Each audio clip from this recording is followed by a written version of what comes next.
Of train है 100 metre, speed है 60 kilometre per hour, और वो किसी प्लेटफॉर्म को क्रॉस कर रही है, वो जिसकी लेंथ कितनी है 150 मीटर।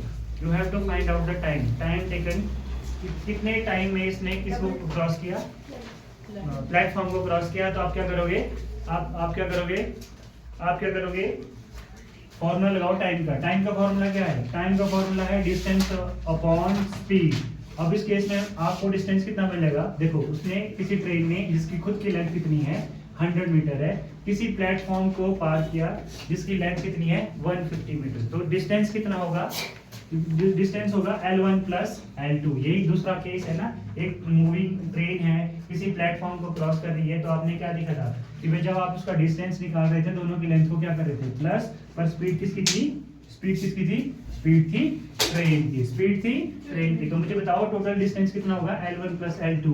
लेंथ कितनी है ट्रेन की 100 और प्लेटफॉर्म की लेंथ कितनी है 150, तो टोटल लेंथ कितनी हो जाएगी 250, और स्पीड कितनी है, स्पीड है 60 किलोमीटर पर आवर।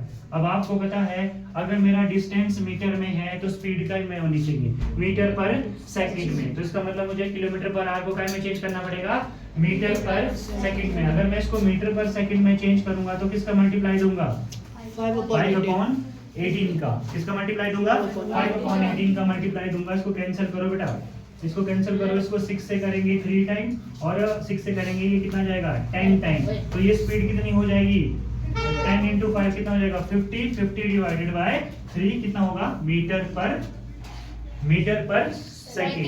अगर आप यहाँ पे क्या निकाल दो, टाइम निकालोगे तो आपको पता है टाइम होता है डिस्टेंस अपॉन स्पीड। डिस्टेंस कितना है 250 मीटर, कितना है 250 मीटर, और जो टाइम है वो कितना है 50/3, और आपको ये चीज पता ही 3 ऊपर आगे कैसा हो जाएगा मल्टीप्लाई हो जाएगा ऊपर आगे, तो क्या हो जाएगा ये 250 ये 50/3 है।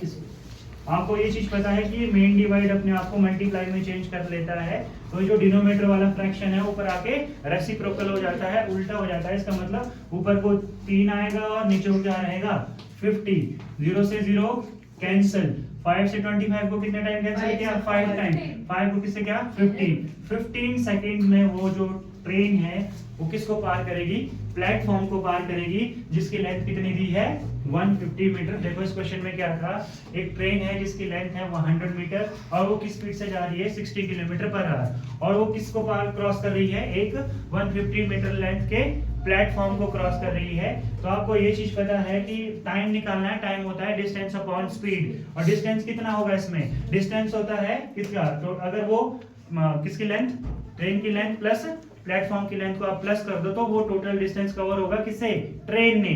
और नीचे स्पीड तो ऑब्वियस सी बात है कि जो प्लेटफॉर्म है वो तो उसकी कोई स्पीड नहीं होगी, वो तो एक ही जगह पे है, तो स्पीड किसकी काउंट होगी, स्पीड काउंट होगी ट्रेन की, और ट्रेन की स्पीड दी है किलोमीटर पर आवर में। आपको किस में चेंज करना है, इसको मीटर पर सेकंड में चेंज करना है। क्यों करना है मीटर पर सेकंड में, क्योंकि लेंथ किस में दी है, मीटर में दी है, डिस्टेंस किस में है, मीटर में है, तो स्पीड भी किस में करनी पड़ेगी, मीटर पर सेकंड में। जब आप चेंज करोगे उसको तो आप 5/8 आपको पता है किलोमीटर पर आवर को अगर मीटर पर सेकंड में चेंज करो तो किसका मल्टीप्लाई देते हो आप 5/18 का। मुझे दिख रहा था 18 और 66 के टेबल में जा रहे थे, इसको 3 से काटा और इसको 10 टाइम कैंसिल कर दिया, तो कितना आंसर आ गया 50/3 मीटर पर सेकंड मेरी स्पीड चेंज होगी। अगर मैं करने जा रहा था टाइम का कैलकुलेशन तो था डिस्टेंस अपॉन स्पीड, डिस्टेंस था 250 और स्पीड थी 50/3, और ये 3 ऊपर आके कैसा हो जाएगा, ये जो नीचे का फ्रैक्शन है ऊपर आके कैसा हो जाएगा रेसिप्रोकल होगा। 0 से 0 को कैंसिल किया, इसको 5 टाइम काटा, 5 1 जा 5 5 5 जा 55 और ये जो 3 है इसके साथ इसको मल्टीप्लाई कर दिया, तो 15 सेकंड लगे उस प्लेटफॉर्म को क्रॉस करने के लिए, किसको, ट्रेन को। तो ये कंसेप्ट था ट्रेन का। अभी आप नेक्स्ट करेंगे, ये जो इसी का पार्ट है वो है बोट एंड स्ट्रीम।